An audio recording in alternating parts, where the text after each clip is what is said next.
మీ family future కు safe investment అంటే లాండోరా the valley, కంది, Hyderabad. All the questions are deemed to have been answered. Special mentions. Kudipudi Suryanarayana గారు. Chairman sir, Konaseema జిల్లాలో call money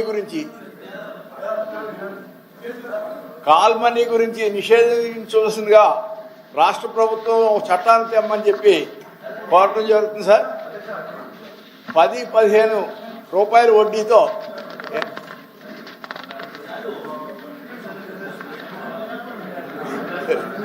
మాట్లాడండి sir. 10-15 రూపాయల వడ్డీతో మరి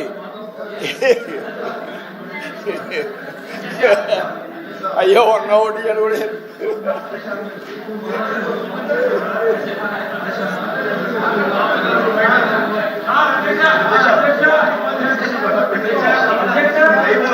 ప్లీజ్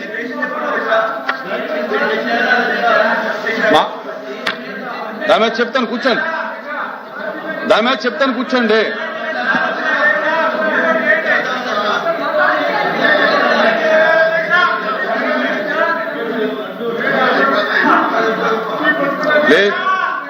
చెప్తాను కూర్చోండి.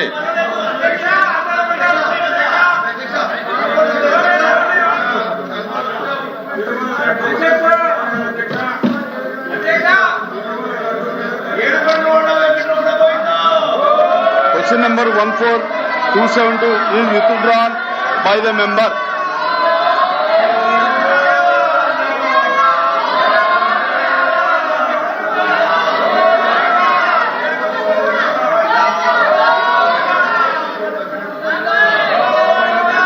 ప్లీజ్ కూర్చుంటే చెప్తా మీరు కూర్చోవాలి. అవకాశం ఇవ్వండి అధ్యక్ష.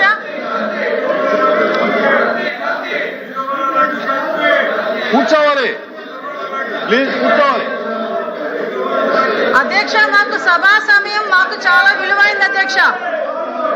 సభా సమయం చాలా విలువైంది. ఈ సభా సమయాన్ని సుమారుగా ఈ రోజు మొత్తం కూడా వేస్ట్ చేయడం జరిగింది. నిన్న కూడా ప్రజాహితం గురించి మా గవర్నమెంట్ ఎలాంటి చర్చకైనా సిద్ధమని చెప్పి మేము కూడా చెప్పడం జరిగింది.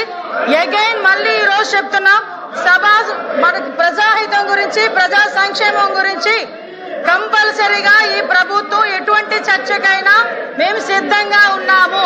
వాళ్ళు చర్చకి సిద్ధంగా ఉన్నారో లేదో ముందు తేల్చుకోమనండి. ఎందుకంటే వీళ్ళు ఈ రోజు మరి చూస్తుంటే అధ్యక్ష, దేవుణ్ణి కూడా రాజకీయంగా వాడుకోవడానికి వీళ్ళు చేస్తున్న తపన అధ్యక్ష. ఒకసారి వినాలి అధ్యక్ష. దేవుణ్ణి కూడా రాజకీయంగా వాడుకోవడానికి ఇక్కడ ఈ రోజు ఇంత సభా సమయాన్ని వేస్ట్ చేస్తున్నారు అధ్యక్ష. దేవుడంటే భయం లేదు, దేవుడంటే భక్తి లేదు, దేవుడంటే నమ్మకం లేదు. ఇటువంటి నమ్మకం లేని వాళ్ళు ఈ రోజు వచ్చి దేవుడు విషయాన్ని తీసుకొచ్చి ప్రజల తాలూకా మనోభావాలు, భక్తుల తాలూకా మనోభావాలు దెబ్బతీసే విధంగా మాట్లాడుతూ ఉంటే మేము ఎలా ఊరుకుంటాం అధ్యక్ష? ఈ రోజు కల్తీ జరిగిందా లేదా సంగతి ఈ రోజు మీరు చెప్పుకోవడం కాదు. ఎవడు అనామకుడు కూర్చొని సాక్షి పేపర్లో రాసిన రాత్రి ఈ రోజు మాట్లాడటం కాదు. సిబిఐ ఛార్జ్ షీట్ చెప్పింది ఇందులో అడల్టరేషన్ జరిగింది అని.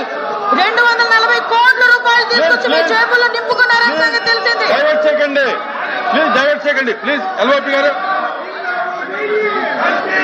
సార్, ఇవాళ ఎప్పటి నుంచో చంద్రబాబు నాయుడు గారు ఈ ప్రభుత్వం ఆ దేవదేవుడి మీద వచ్చి ప్రసాదం మీద అపరాధం చేసి వారు దోపిడీ కోసం మాట్లాడండి. దీనికోసం నేను కార్యక్రమాన్ని ఇవాళ వచ్చి మేము తెచ్చి రావాలని కోరితే ప్రభుత్వం వచ్చి పట్టిస్తూ ప్లీజ్ కూర్చోండి. The House is adjourned to meet again at 10 a.m. on Thursday, 19th day of February 2026.